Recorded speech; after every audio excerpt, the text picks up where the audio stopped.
At the end of the day, when you sit back and look, if it was a book and I took out all those chapters, how many of those chapters would be good versus how many of them that would not be, right?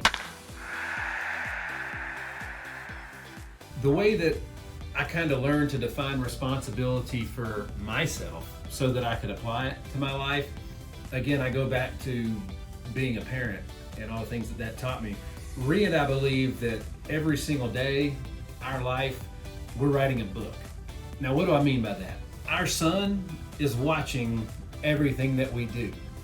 That's what we mean by he's reading that book that we write. At the end of the day, we sit back and we look like, when we do something good for somebody or make them feel good about themselves, then that's a good chapter for him to read. Us being on time or being early, creating good habits, those are all great chapters in our book for him to read, and we want him to learn from those.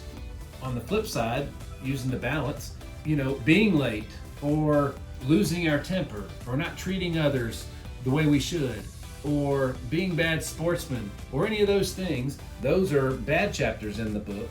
And at the end of the day, when you sit back and look, if it was a book and I took out all those chapters, how many of those chapters would be good versus how many of them that would not be, right? So responsibility for us, it comes from the example that we're setting, not just for him, but for everybody else.